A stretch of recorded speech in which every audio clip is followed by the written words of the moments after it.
हम मिंटू शर्मा सब गोटन के श्री राधे राधे। आइ हम जितिया के विधि लेखेलु हन। जितिया केना करब, जितिया में की करे किए नहीं करे किए।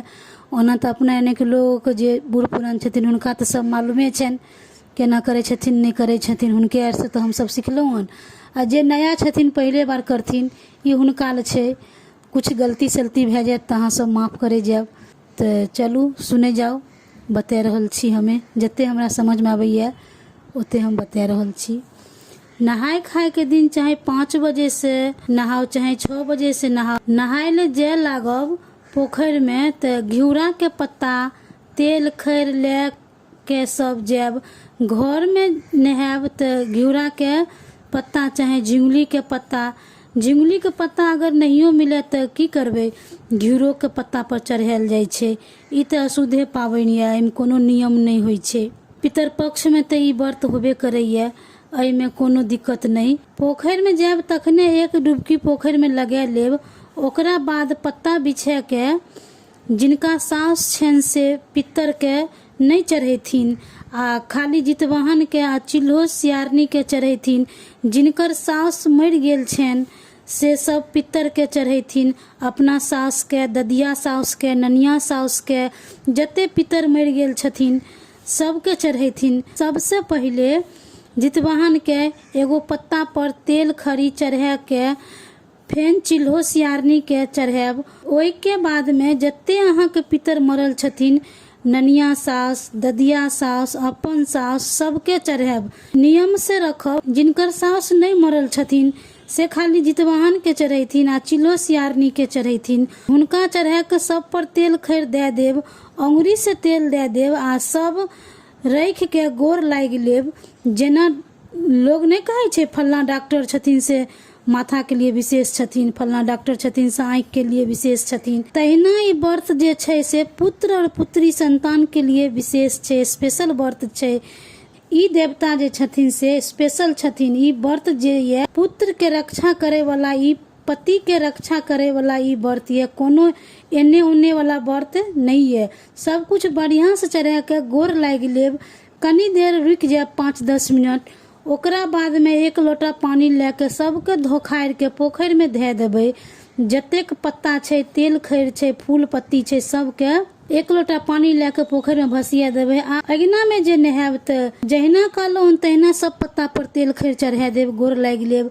और फिर सब पत्ता के बाद में उठा के केम्हरो एक हाथ में गाड़ि देब, नहीं तो फेंक देब। नहा के सब दिन वाला जे पूजा पाठ ये करे छी से सब अपन घर में कै लेब। ओइ के बाद चूड़ा दही चढ़ाब, अमोठ चढ़ाब, मिठाई चढ़ाब। जिनका जते जुड़े छन ओते अपन सब चढ़बै जाय छथिन। कतेक लोग गुड़ो चढ़बै छथिन, कतेक लोग चीनियो चढ़बै छथिन। जिनका जे जुड़े छे से अपन चढ़बै छथिन। जिनका सास मर गेल छन से पितरों के चढ़बै छथिन। आ जिनका सास छन से खाली जितवाहन के आ चिल्हो सियारनी के चढ़बै छथिन। जितवाहन के पत्ता बिछा के चूड़ा दही 2 ठुमा दे के चढ़ा लेब आ चिल्हो सियारी के अलग अलग चढ़ा लेब। जितवाहन के चढ़ल सबटा धिया पुता में बांट देब आ चिल्हो सियारनी के चढ़ल का सबटा फेंक देब।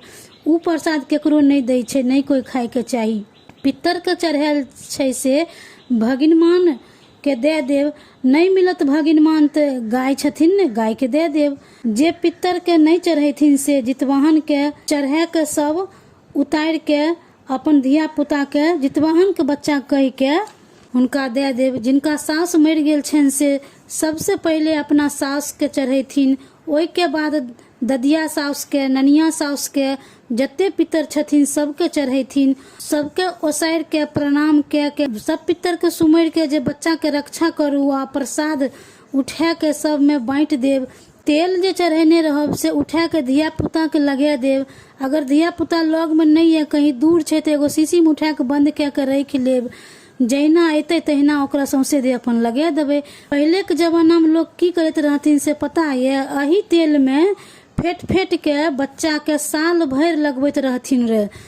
तई दिन के बात रहे रे। लेकिन अखनो जे करे वाला लोग छथिन से तो करबे करे छथिन। ई जे व्रत ये से पुत्र लाभकारिक व्रत ये। जेना कहे छे सब फूल में गेंदा बराबर छे, ओहिना सब व्रत में ई व्रत पुत्रदायी व्रत ये। कोनो व्रत करी तो पूरा श्रद्धा भक्ति से करी, नहीं तो नहीं करे के चाही। एहि दिन पितर पितराइन खिबै के रहै छै। जिनका सास मरि गेल छनि, जिनकर माय मरि गेल छनि, उ लोग पितराइन के न्योता दे के खिबै छथिन। चूड़ा दही चढ़ेला के बाद लोग पितराइन के खिबै छथिन। खिया के माथा में तेल सिंदूर के दै छथिन, खोइछा दै छथिन, पैसो दै छथिन, कतेक लोग तो साड़ियो दै छथिन। आब इहो सब नियम धीरे धीरे उठ गेल हन। ई तो अर्थ के अनर्थ छै, जेकरा जते पास छै अपन ओते करै छथिन। पितराइन के खिया पिया के ओहि के बाद अपने खाइ छथिन। जखन से अष्टमी लागत तखन से ई व्रत करे के पड़ै छै। अष्टमी होइ छै, ई नहीं जे अष्टमी नहीं लागलै तऽ व्रत नहीं करब, आ जखन अष्टमी उतरत तखने पारण होइ छै।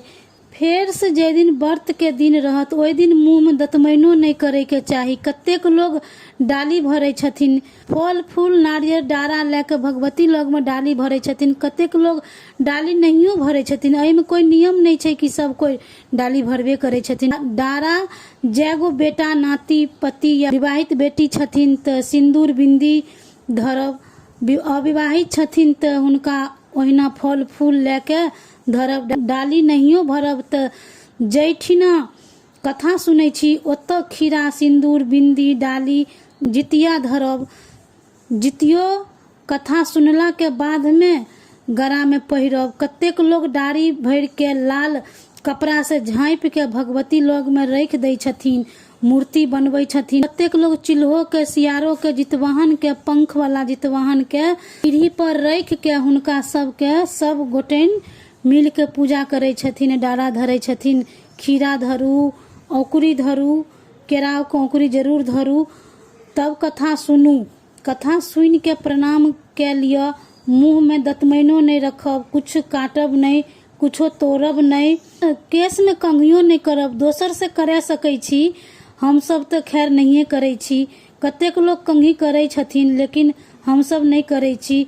2 दिन कंघी नहीं करबे तो की बिगड़ जेते। तो कथा सुन के हुनका आरती के ले, पूजा के हुनका विसर्जन के देव, तब जाके प्रसाद सब बच्चा के दे देव। फिर अहाँ के अष्टमी आ नवमी के व्रत या नवमी के जखन पारण है तखन पारण करू।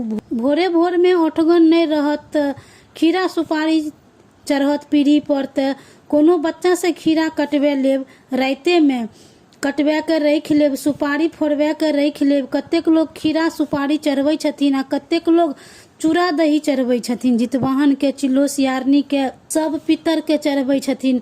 नहियो ओठगन रहत तैयो खीरा चढ़बे करत। फिर नवमी के नहा सोने के बांस के पत्ता पर खीरा केराव के औकुरी चूड़ा चढ़ा के, बांस के पत्ता नहीं मिलत तो की करबे, केलो के पत्ता पर लोग चढ़बै छै, केला के पत्ता पर चढ़ा लेब। बांस के पत्ता पर तो एहि दुआरे चढ़बै छथिन कि हुनकर वंश बढ़े। पारण के दिन सब चढ़ा के, जितवाहन के चढ़त, चिल्हो सियारो के चढ़त। एहि दिन पितर लोग के नहीं चढ़ै छनि। चिल्हो सियारो वाला फेंक देब और जितवाहन वाला सब कोई खा लेब। वह प्रसाद से अहाँ पारण करब। ओना पारण नहीं करब।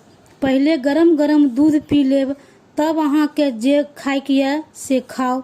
लेकिन गर्मे गर्मे दाइलो भात खाएब तो गर्मे गरम चीज से पारण है छै। में ओठगन नहियो ये तो बच्चा सब को ओठगन जरूर करा देब। किया तो ओठगन के मान्यता ये, नहिरा में ओठगन घयलिया, ससुरा में ओठगन सोना के गेरुलिया, आ बहिनी के ओठगन भाई, हमरो ओठगन भैया, दीहे रखिहे सदा भरपाई। ई ओठगन के मंत्र पढ़ के आ ओठगन के पानी पी लेब। सुहागिन जिनका नया विवाह भेल छन सेहो ओठगन करती। नयका साड़ी पहिर के मरुआ के आटा के रोटी खैथिन। जिनका माछ खाए छन से माछ खैथिन, जे नहीं खाए छथिन से नहीं खैथिन। सासुर से जे साड़ी आयल छन से पहिर लेथिन। आ ओठगन करैत काल नया साड़ी पहिर के ओठगन करब आ कथा सुनब। सबके अपन अपन नियम होइ छन। एहि में कोन बात नहीं कि नए पहिरू। जे डाली भरे छी से नारियल जरूर रखू, डाला धरब, खीरा औकरी फल फूल सब डाली में रख के भगवती लग में रख देब। ललका कपड़ा से झाँप देब आ कथा सुन लेब। एते चीज जरूर लेके, फल फूल लेके तब कथा सुनब। तऽ ई रहै जितिया अहाँ सब गोटेन केना करब, जितियाके विधि विधान हमरा जते समझमे आबैए, जा तक शुरूसँ लए कऽ अखन तक जितिया कयलहुँ हन, जते समझमे आयल हम ओते कहलहुँ, अहाँ सबके बता देलहुँ। आ अगर कुछ हमरासँ गलती भए गेल तऽ छोट समझिके क्षमा कए देब। अगर ई कथा अहाँ सब गोटेनके तनियो नीक लागत तऽ जरूर लाइक करू, शेयर करू ज़्यादासँ ज़्यादा, ताकि सब गोटेन तक पहुँचे। जे फर्स्ट टाइम सुनि रहल छी हुनकासँ निवेदन यऽ कि एक बार सब्सक्राइब जरूर करू। ई कथा केहन लागल कमेंटमे जरूर लिखब अहाँ सब गोटेन, और आगे कोन कथा चाही सेहो लिखू। तो चलू फेर मिलै छी कोनो और अच्छा कथाके साथ, तब तक के लिए श्री राधे राधे।